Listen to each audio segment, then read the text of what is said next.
jangan mudah percaya dengan omong-omongan mereka, entah itu influencer, konten kreator atau siapapun gitu yang mengatakan ayo investasi kripto kita akan kaya dengan cepat. Tidak ada guys. Dari 2021 tadi saya bilang akhir tahun 2021 kalian membeli sampai kemarin, sampai hari inilah gitu ya, kalau kalian beli belum ada untung-untungnya, belum ada untungnya. Sudah berapa tahun coba?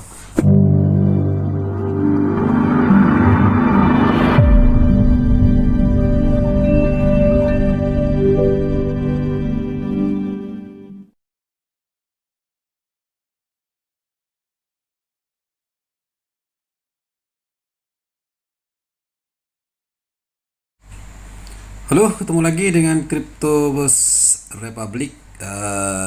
Kabar bagus ini guys ya, dari Times Tabloid 2 jam yang lalu. Ferrari menerima pembayaran di Shiba Inu dan XRP. Jadi sudah ada utility tambahan dari sekian banyak utility dari Shiba Inu yang sudah dipakai di dunia nyata seperti itu. Jadi beritanya ini adalah Shiba Inu dan XRP terus melonjak dalam adopsi karena Ferrari, produsen mobil mewah yang berbasis di Italia ini, mau mengumumkan rencana untuk mulai menerima pembayaran produk menggunakan Shiba Inu dan juga XRP di BitPay. Jadi BitPay adalah pemroses pembayaran kripto terkemuka di dunia gitu ya. Nah, adopsi ini dikhususkan di perusahaan manufaktur yang di Amerika gitu ya. Jadi nanti kemudian akan meluas ke Eropa. Jadi rencananya seperti itu.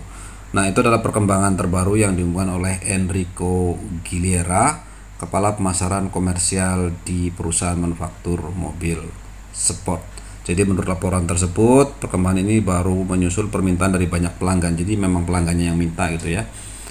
Dan dealer yang tampaknya sekarang berinvestasi besar-besaran di dalam dunia kripto. Nah, Enrico berkomentar beberapa diantaranya adalah investor muda yang membangun kekayaan melalui mata uang kripto. Beberapa lainnya adalah investor tradisional yang ingin mendiversifikasi portfolionya. Jadi begitu ya.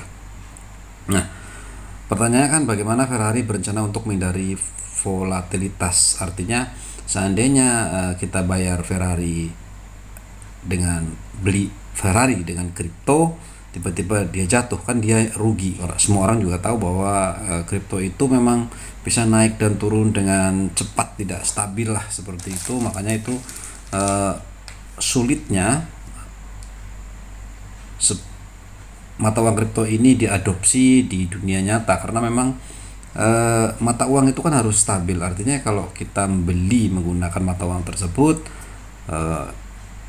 sehari, 2 hari, seminggu, sebulan, setahun, 2 tahun itu nggak berubah. Kalau misalkan uang itu mengendap di rekening, misalkan kalau uang USD atau mata uang rupiah kita kan stabil lah, walaupun naik dan turun ya sedikit gitu. Tapi kalau kripto kan lonjakannya sudah apa ya, kalau naik sih bagus, tapi kalau turun kan ruginya juga sangat besar seperti itu.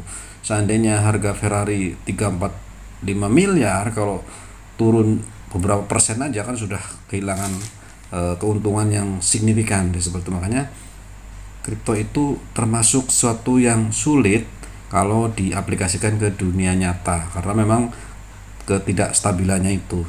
Seperti itu. Seandainya mudah saja mungkin, seandainya stabil mungkin adopsinya akan jauh lebih luas. Tapi masalahnya kripto hidup ini, hidupnya kripto, kemudian orang yang ada di kripto itu justru yang dikejar adalah volatilitasnya. Seandainya kripto ini tidak volatile, artinya perkembangannya naiknya sedikit, ya orang nggak akan kesini. Apa bedanya dengan saham juga, dengan mata uang forex gitu ya, mata uang asing, ya nggak ada. Justru yang kripto betul-betul suka dengan kripto justru karena memang volatile, artinya kenaikannya luar biasa, walaupun sebaliknya penurunnya juga tidak jauh berbeda gitu ya. Kalau mau turun ya turun aja, bahkan bisa sampai mencapai 95%. Artinya uang sejuta bisa habis tinggal 50.000 gitu ya. Jadi ya memang seperti itu gitu ya. Jadi itulah sulitnya. Tapi Ferrari memang sudah menyadari itu, walaupun pelanggannya meminta. Dan salah satu caranya adalah jadi pembayaran menggunakan BitPay. Begitu bayar, secara otomatis di waktu yang sama itu akan langsung dirubah menjadi mata uang konvensional. Misalkan di kita rupiah, kita bayar pakai Shiba Inu atau XRP, si dealernya itu langsung mendapatkan rupiah seperti itu. Atau kalau misalkan di negara asing mungkin dolar. Jadi BitPay ini akan memfasilitasi. Apa sisi baiknya buat perdagangan secara volume? Yang pasti volumenya akan tinggi. Harga mobil sport itu tidak ada yang murah lah pasti, apalagi Ferrari. Murah-murah pun 3 miliar. Artinya kalau ada perdagangan volume besar, misalkan ada pembelian 1 miliar plug gitu ya, itu kan langsung tinggi besar gitu, 3 miliar rupiah misalkan. Tapi di waktu yang sama dia akan dijual lagi, karena si Ferrari atau dealernya maunya kan uang konvensional sebetulnya, cuman hanya difasilitasi.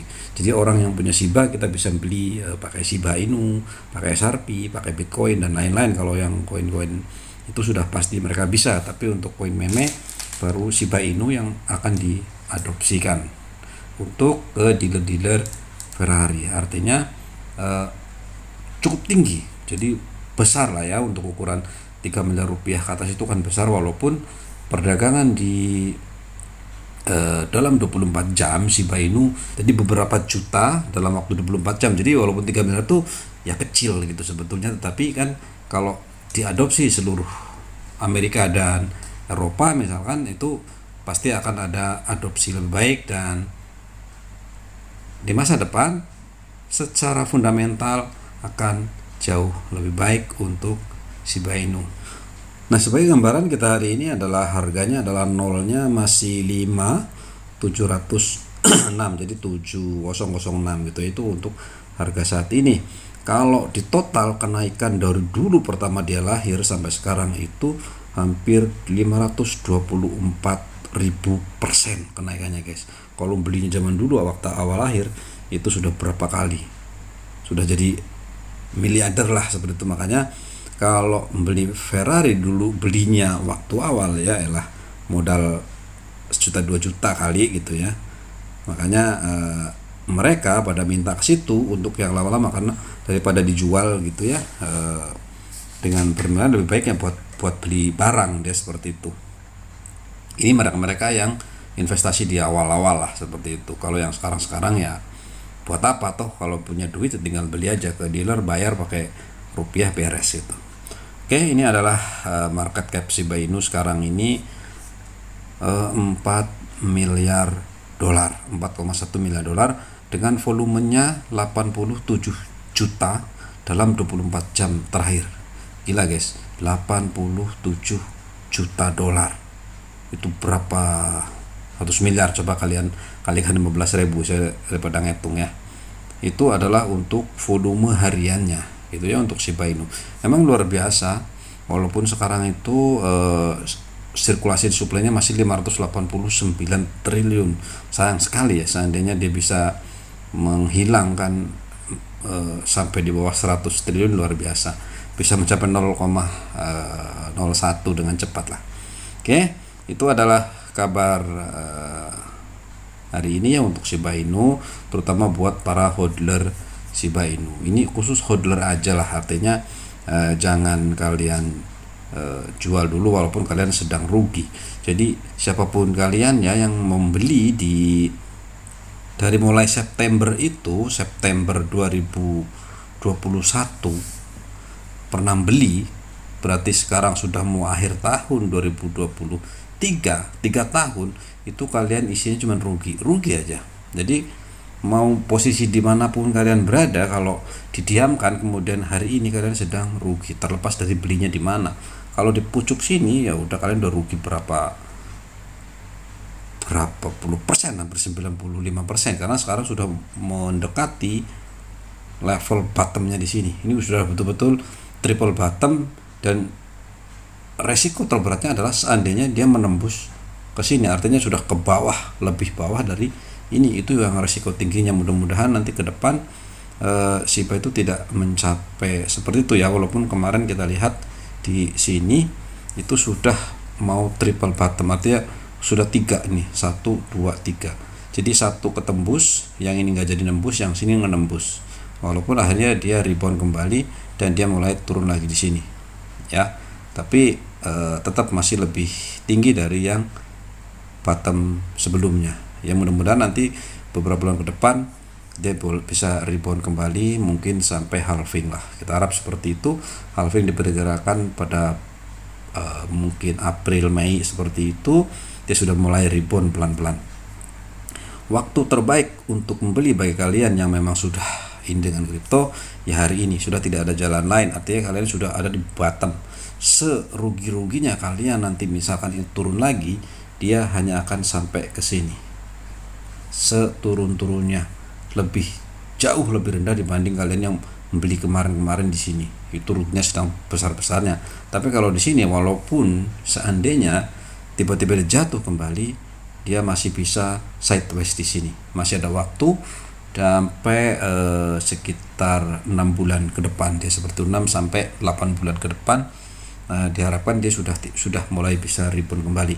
Itu sebetulnya dari analisa technical analysis yang selalu menjadi pedoman kita semua para pecinta kripto gitu ya. Buat kalian yang masih pesimistis, masih apatis, masih itu ya sebaiknya kalian belajar dulu, mungkin hindari dulu karena ada resiko besar di sana. Jadi bisa saja ini kemudian runtuh dan tidak bisa bangkit kembali, dan ataupun sebaliknya, kita nggak tahu gitu ya. Namanya juga investment yang secara fundamental masih kalah dibanding saham. Kalau saham sudah jelas ada fundamental perusahaannya, tapi kalau kripto ini murni dari kepercayaan kita semua sebagai hodler kripto. Seperti itu guys. Nah, jadi buat kalian yang masih baru dan juga masih berharap bahwa kripto itu akan melonjak dengan segera, itu hilangkanlah gitu ya harapan itu. Jangan mudah percaya dengan omong-omongan mereka, entah itu influencer, konten kreator atau siapapun gitu yang mengatakan ayo investasi kripto kita akan kaya dengan cepat. Tidak ada guys. Dari 2021 tadi saya bilang, akhir tahun 2021 kalian membeli sampai kemarin, sampai hari inilah gitu ya. Kalau kalian beli belum ada untung-untungnya, sudah berapa tahun coba. Kalau kalian sudah jual ya sudah rugi karena sudah dijual. Tapi bagi kalian yang masih dipegang, setidak-tidaknya kita masih punya harapan. Memang begitulah. Jadi siklus kripto ini adalah 5 tahun. Kalian harus sabar membeli sesuatu, koin kah, token kah, doge kah, apapun itu yang namanya kripto, paling tidak siklusnya menunggu sampai 4 tahun sekali.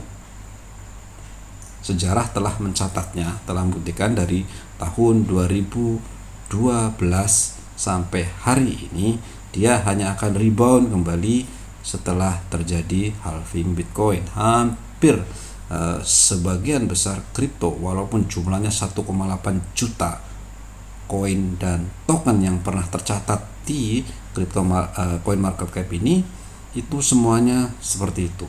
Jadi kalau Bitcoin naik, dia pasti akan ikut naik, terlepas dari naiknya berapa. Walaupun naiknya tidak mencapai sebesar yang lain, tapi dia tetap akan naik. Satu-satunya harapan kita gitu ya di halving nanti adalah dia bisa rebound dan bisa mencapai ATH-nya di sini. Kalau bisa dia menembus ATH dan bablas ke atas, itulah masa-masa panen kalian. Tetapi seandainya Shiba Inu kemudian naik dan masih di bawah sini, sepertiga lagi sudah nggak kuat untuk menuju ATH ya sudah, kalian bisa sell segera di sana dan cut loss lah kalau seandainya kemarin kalian ada yang beli di pucuk-pucuk sini. Pasti ada karena ini ada data tercatat gitu ya. Artinya chart ini itu adalah ada orang yang membeli dan kemudian belum kejual di akhirnya turun, artinya ada yang beli dan belum kejual. Kalau yang sudah kejual ya sudah, memang nasib kalian lah ya, sudah rugi, dibuang pula tokennya. Nah sebetulnya kan kita belum pernah rugi kalau misalkan kita tidak jual, hanya nilainya sedang turun. Kalau nilainya naik dan tidak, yaitu terserah pasar. Seandainya kita sudah tunggu siklusnya ternyata nggak bisa naik, ya sudah, itu nasib kita. Ya harus kita jual dengan posisi cut loss barangkali ya, karena kita jual rugi dari belinya, itu seperti itu. Tapi kalau yang ngerti kripto pastinya akan ditahan sampai halving nanti. Cuman itu satu-satunya harapan kita saat ini, selain ada adopsi seperti ini. Karena sebetulnya adopsi sebesar apapun itu sulit, sedikit sekali.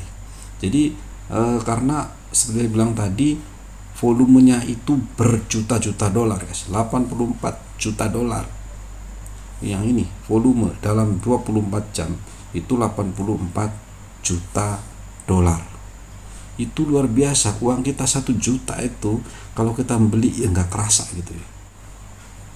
Jadi dari sisi volume saja itu sudah sangat sulit mau menaikkan dan menurunkan dengan begitu saja, nggak bisa, karena itu luar biasa besar dalam 24 jam saja gitu ya. Artinya memang harus ada uang yang super masif, super besar, adopsi bersama-sama, beli bersama-sama, itu baru naik. Satu-satunya timing siklusnya hanya terjadi setelah halving.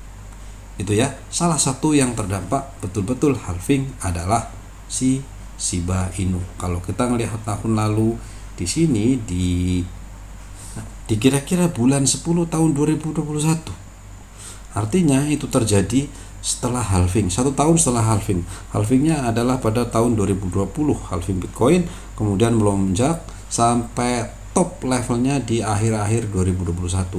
Hampir semua token, kalian mau beli token apa aja, koin apa aja, mau lempar duit berapapun, kalian pasti cuan, sudah pasti gitu ya.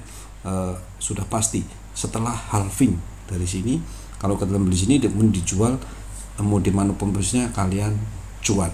Tetapi kalau tidak dijual waktu itu, nggak sempat ngejual, atau misalkan di sini udah naik nggak sempat jual, sampai hari ini tetap rugi. Atau di masa-masa penurunan mulai dari akhir tahun 2021 beli sampai tahun 2023 hari ini, kalian posisinya sedang rugi kalau dijual. Kalau tidak, token kan masih kalian pegang, jadi yang ada ruginya itu ongkot token tetap kita simpan kok, gitu jumlahnya sama, tidak berubah. Yang berubah adalah nilainya. Kalau naik nanti syukur, tidak ya sudah, terima nasib. Gitu aja guys, terima kasih dan bye bye.